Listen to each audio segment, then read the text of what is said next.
जय मसीह की मेरे प्रिय बहनें, आज हमारे परम प्रधान प्रभु यीशु मसीह को सामूहिक तौर से आराधना का दिन है। तो आज हमारे मनन के लिए आइए हम देखते हैं भजन संहिता 16 अध्याय और हमारे प्रभु के नाम को और ऊंचा उठाते हैं। यहाँ पर भजनकारक परमेश्वर से रक्षा की मांग कर रहे हैं। इससे हमें ये पता चलता है कि वे कोई समस्या के समय से भजन को लिखे थे। भजनकारक और कोई नहीं बल्कि हमारे जाने माने राजा दाऊद हैं।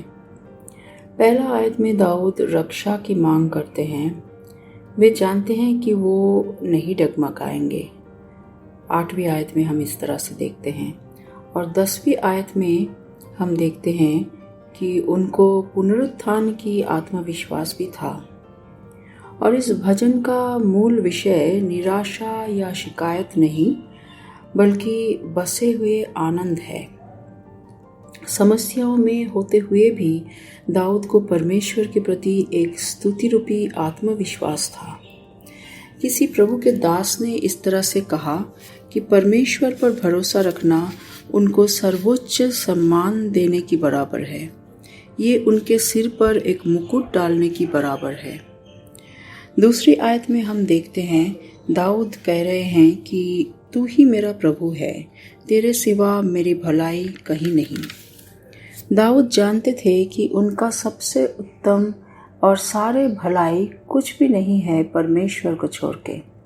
दाऊद का धार्मिकता परमेश्वर के सामने कुछ भी नहीं। वे चाहते थे कि परमेश्वर अपना धार्मिकता दाऊद के पास लाए। दाऊद जानते थे कि उनका जो भलाई है वो भी परमेश्वर का देन है। इसलिए परमेश्वर को छोड़ के वो भलाई भी कुछ भी नहीं, क्योंकि दाऊद का जो भलाई वो बहुमूल्य होते हुए भी परमेश्वर के साथ संपर्क के बिना वो कुछ भी नहीं। तीसरी आयत में हम देखते हैं कैसे राजा दाऊद परमेश्वर के लोगों के लिए प्रसन्न होते हैं। आज के दिन में बहुत से मसीह में ये एक असफलता देखने को मिलता है। वो ये है कि दूसरे मसीह भाई बहन के लिए प्रेम की कमी पाई जाती है। एक दूसरे के लिए वो प्रेम हमारा परमेश्वर से कितना प्रेम है उसका मापदंड है। चौथी आयत में हम देखते हैं कि दाऊद ने इस बात को समझा था कि जो व्यक्ति पराये देवता को पूजते हैं उनके दुख बहुत ज़्यादा हो जाते हैं। दाऊद ये जानते थे कि परमेश्वर के लिए जीना कोई आसान काम नहीं। उन्होंने परमेश्वर पर विश्वस्त रहा और इसके लिए बहुत दुर्दशाओं का सामना किया, परंतु फिर भी वे जानते थे कि जो पराये देवताओं के लिए जीता उसका जीवन और भी मुश्किल से भरा है। 5वीं आयत में हम देखते हैं कि दाऊद परमेश्वर को अपना भाग कहते हैं। दाऊद अपने परिवार में सबसे छोटा बेटा होने के बावजूद भी अपने परिवार की भाग की आशा नहीं किया, परंतु परमेश्वर को अपना सर्वश्रेष्ठ भाग समझा और उसी में वे आनंदित थे। दाऊद को ये भी पता था कि जो भाग परमेश्वर से उनको मिला वो परमेश्वर ही स्थिर रखेंगे। 7वीं आयत में हम देखते हैं कि जब दाऊद को अगुवाई की ज़रूरत थी तो परमेश्वर ने उनको अगुवाई किया और इसलिए दाऊद परमेश्वर का स्तुति कर रहे हैं। 8वीं आयत में हम इस तरह से देखते हैं दाऊद ने परमेश्वर को अपने जीवन में पहला स्थान दिया और इस कारण हम ये कह सकते हैं कि दाऊद बहुत सारे संकट के समयों में भी स्थिर रह पाए। 9वीं आयत में देखते हैं परमेश्वर को पहला स्थान देने का लाभ एक विश्वासी के जीवन में।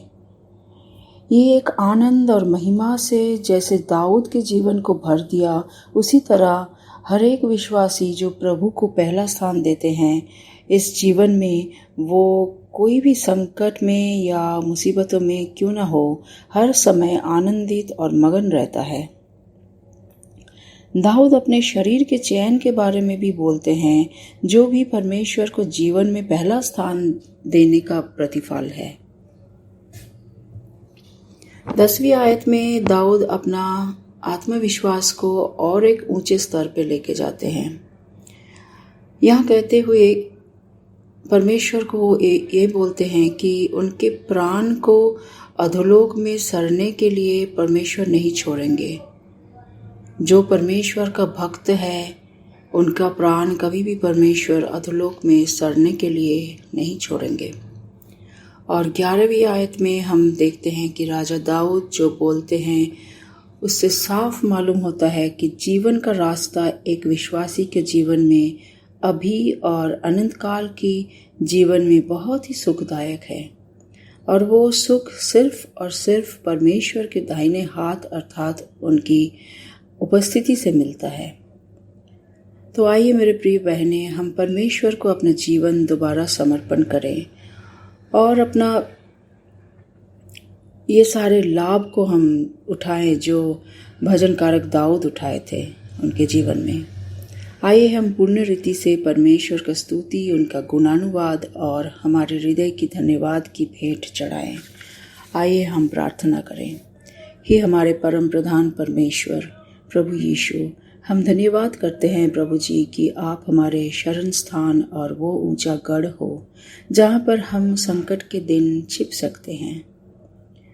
आपने हमें जीवन का रास्ता दिखाया प्रभु जी, ताकि हम उस मार्ग में चलें और न डगमगाएं। आपके दाहिने हाथ के भुजबल से आपने हमें शत्रु के हाथ से छुड़ाया और चट्टान पर खड़ा किया प्रभु जी। हमारे हृदय के इस आराधना को प्रभु जी आपके चरणों में रखते हैं, प्रभु यीशु मसीह के नाम से, आमीन।